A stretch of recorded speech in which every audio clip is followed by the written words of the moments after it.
It's beginning to look a lot like Christmas in Oxford's Chocolaca Park.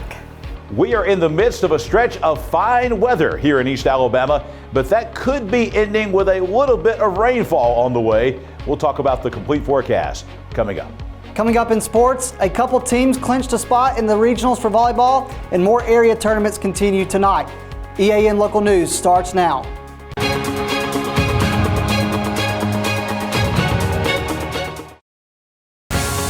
This segment of EAN Local News is brought to you by Oxford Lumber. Come visit any of our locations in Oxford, Jacksonville, Talladega, and Roanoke. Hello, we're glad you could join us. I'm Katie Edwards. And I'm Mike Stedham. In just a few weeks, many of us will be pulling the holiday lights down from the attic and up from the basement to see how many bulbs have blown and how many wires have been broken. Multiply that effort by 2 million, and you may get some idea of the work now underway at the area's biggest holiday light show, Oxford's Festival of Lights. The city has a small crew devoted to making sure everything is in top working order by November 20th, the official opening date of the show. Lamar Carter, who is leading the effort, has been with the Festival of Lights since its inception. We started off on this journey of the light show back in 2020. And these guys, we had 20 guys that come out here, and we sat down around a round table, and then we argued and fussed about what we should do for the light show. Well, we didn't even have a budget at the time, but the thing about it is the mayor comes out there and he sits down with us and he tells us, he says, look, we got $1 million to work with, and at the time we thought we only had 200,000. So it you know, the light bulbs, so to speak, they lit up in my eyes a little bit, and we had some ideas. It's a little hokey, and then I said, no, this is Oxford. We got to do the best. We don't want to be okay. We want to be the best. At everything we do in Oxford, we try to be number one. The crew includes Ike Purvis, who goes through each system to make sure every one of the 2 million plus light bulbs are working as they should before the show opens. He talked about some of the problems he encounters each year as the lights are unpacked and put in place. You know, you get your basic stuff, you know, bulbs go bad. Believe it or not, they back themselves out of the sockets. You get broken wires, broken sockets, broken bulbs. Then you'll have the major stuff. You might have a transformer go bad. Mostly it's just wear and tear from it being up for a couple months out of the year, you know. And then taking it down, you might break a wire or something. Usually it's not too bad. Sometimes there's some major stuff, but most of the time it's nothing major. Will Brown, the foreman of the Festival of Lights maintenance crew, says his team has been together for 5 years, and they've developed a good system for getting the show ready for the thousands of visitors expected to drive through each year. We've got it kind of nailed down now. The four of us have been doing this is our 4th year. We've got everything good and organized. We start basically the 1st of September, the week after Labor Day, I guess is the September 4th, and just dragging it out of the shop. We've got it all put up on shelves, one module at a time basically now. We pull it out, you know, one at a time, pick a good place for it, stand it up, get in the bucket truck, start throwing lights on it. Madison Gardner doesn't actually set up the lights, but her role as sponsorship coordinator of the festival is a key element of its continuing success. Right now we kind of average between 18 to 30 sponsors, just kind of depends each year. Some sponsors kind of stay the same and some change a little bit throughout the seasons, but all of our sponsors are a huge help, and if it wasn't for them, we wouldn't be able to do this show every year. Although the Festival of Lights doesn't start until Thanksgiving week, early bird tickets are available until Halloween. The cost is $20 per ticket, which is one carload for one price. You can go to oxfordfestivaloflights.com to buy those tickets. Anniston police have called off their search for a homeless man who went missing more than a week ago. Officials say 31-year-old Christopher Gable has been found and he's safe. When we come back, Jacksonville residents are in mourning for one of their best-known civic leaders. For over 60 years, Oxford Lumber has been servicing our area, and our customer service has always been our main focus. Our customer service is what sets us apart from anyone else. From the moment you enter, our highly trained staff will treat you like family. To enthusiastically provide total customer satisfaction within a positive and self-fulfilling employee relations environment. Visit us at any of our 4 locations or at oxfordlumber.com. This segment of EAN Local News is brought to you by WM Grocery, located in Heflin, Wadowee, Roanoke, and in Piedmont. Jacksonville residents are mourning the loss of a well-known community member and physical therapist. Dr. Jerry Klug, 75 of Jacksonville, died Tuesday, according to an announcement by the Alabama Physical Rehabilitation Service, the physical therapy practice that he established back in 1979. The practice announced Klug's death in a Facebook post that has been broadly shared on the local community. More than 24 people responded to the post so far this afternoon. According to the company page, Klug opened the practice to serve schools and homebound patients, but later expanded it to serve the general community. Today, the practice occupies 7,000 square feet on First Avenue in Jacksonville. In addition to his professional work, Klug took an interest in historical preservation and became a regular feature at public meetings in Jacksonville. Among his contacts were prominent members of the community, including Mayor Johnny Smith. The practice had not announced funeral arrangements for Klug this afternoon. When we come back, the Calhoun County Commission wants to help residents with their cleanup efforts. Since 1993, WM Grocery has been a major part of our local community. WM offers the very best in fresh produce and an outstanding meat department. WM also has many local products not found anywhere else and fresh sushi every day. If you need an event catered, come see Mrs. K at any WM store. Curbside pickup is also available for your online grocery orders. Be sure to download the WM app for all the deals of the week and shopper rewards. Go check them out today at any of their locations. We take pride in our community and appreciate your business.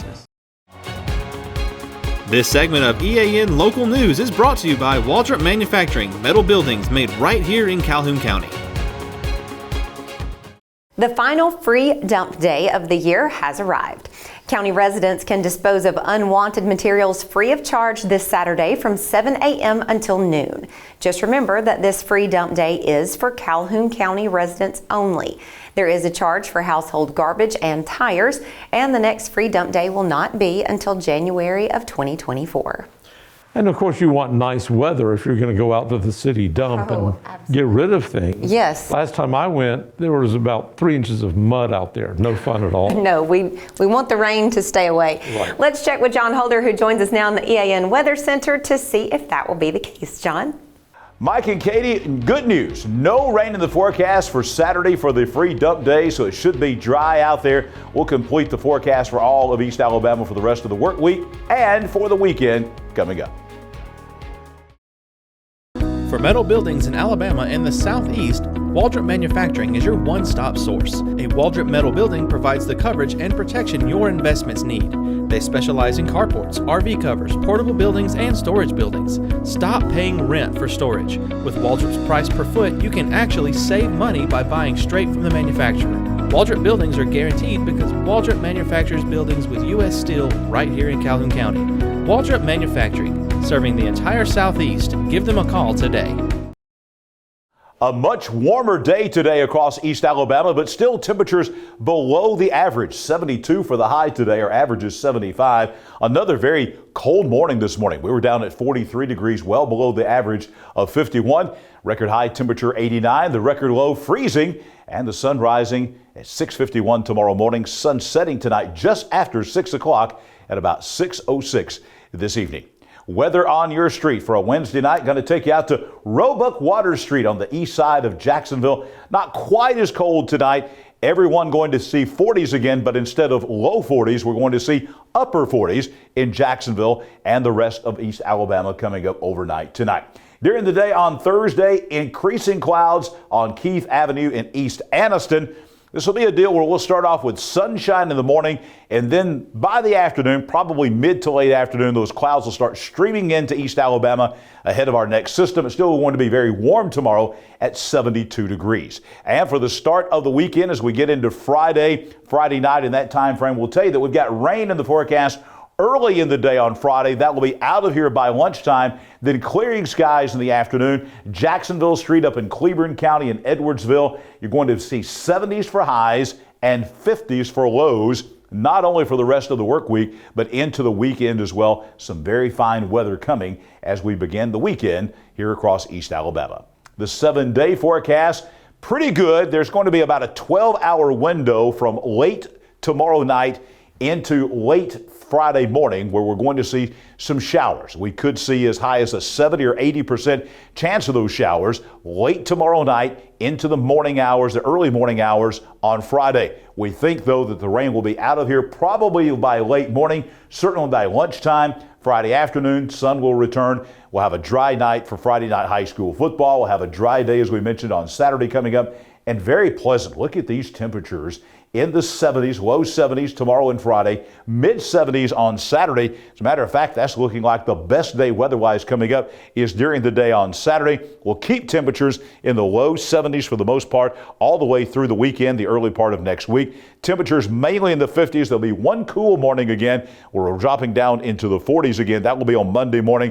But the rest of the time, for the most part, we're going to see temperatures in the 50s all across East Alabama. Our only chance of rain coming is going to be maybe a quarter inch or less tomorrow night and early on Friday morning. Here's a preview of what is coming. You'll see the forecast for Thursday. This is going to be the further northwest you go during the day, the higher the rain chances, but that is going to shift in our direction. That's coming toward us tomorrow night. This is during the daytime hours. So we're dry during the day tomorrow here in Calhoun and Cleburne counties. The rain will be off to our west, but as we get into the nighttime hours, once the sun sets, especially late tomorrow night into the overnight hours, this area of rain is going to shift over here into East Alabama. That's when we'll have a chance of picking up maybe a quarter inch of rain. It's not a whole lot. It's not a drought buster, but it will be enough to make a dent a little bit in the rainfall deficit that we need to eradicate here, and we'll do that as we get into the month of November. Coming up next in sports, Namath Pitts is going to be with us. He is going to talk about volleyball, and he's going to be talking about volleyball area tournaments taking place all across the region. Namath? Thanks, John. Pleasant Valley's late season run for volleyball continued through yesterday's Class 2A Area 10 tournament. Surging Pleasant Valley took the Class 2A Area 10 title. Donahoe is the runner-up and also advanced to next week's North Regional.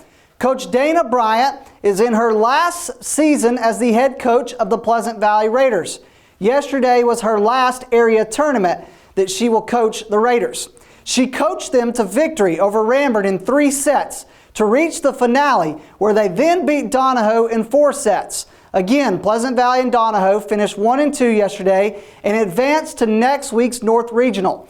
The Pleasant Valley Raiders have now won 13 matches in a row since the beginning of the Calhoun County tournament. They have also won 3 tournaments in the span of 8 days. The Class 2A Area 10 MVP yesterday was Lily Henry. I caught up with Coach Dana Bryant after the game, where she talked about her team's performance. Well, it was a little tougher than what we thought coming in. Donahoe came in with a lot of spirit, with a lot of energy, and we had to really pick it up. But I'm very proud of these girls for pushing through. Game 2, set 2, we just had a lot of errors, but then set 3 they cleaned it up and they come on and wrapped it up in set 4. Pleasant Valley enters the regional tournament as the favorite to win the Class 2A state championship and is currently ranked number 1 in the final Class 2A rankings. Coach Dana Bryant shared her final message for her team going into the regional tournament. You just refuse to lose. Refuse to lose. You keep moving forward and don't let anything stop you. Although Donahoe came up short, they did have the momentum in the 4th set before some close calls seemed to change the direction of the set. I asked Coach Anna Taylor to rate her team's performance after losing to Pleasant Valley once again. Okay, today was the first day that we've actually played them with all of our players, and I think we brought great energy. It was our first time having Estella Cannell back off of injury. So just putting her back into the first game off of that injury list, I thought it brought a lot of great energy. There was a tremendous energy shift in the third set. When we won that set, we really got up on that rally. That did carry us over into the fourth. We had some inconsistencies and a couple of errors, a couple of calls. Anything like that that shifts the momentum is really hard to recover, especially with some younger players on the court at times. But overall, that was a great game for us to kind of get us rolling into the regionals for next week. Coach Taylor will tell you that the Donahoe Falcons have been in a bit of a rebuilding season, but they are still currently the defending champions in Class 2A. They fully expect to see Pleasant Valley once again. Coach Anna Taylor also shared her final message to her Lady Falcons before the regional tournament. Hey, we got to fight. If we want this, we've got to fight for it. We've showed that we can fight all throughout the year. Everything has just been a growing, sort of a growing trend for us. And so this is the point where, hey, we've got to show what we've learned. We've got to show how we've grown. We've got to do that next week. So Class 2A Area 10 was the Pleasant Valley Raiders finishing first and the Donahoe Falcons finishing second. Let's go out to Ohatchee for Class 3A Area 10. Last night it was Piedmont beating Weaver in 5 sets where they made the championship game, but it was the Ohatchee Indians sweeping the Piedmont Bulldogs and winning in 3 sets. Ellie Carden was the MVP for the Ohatchee Indians.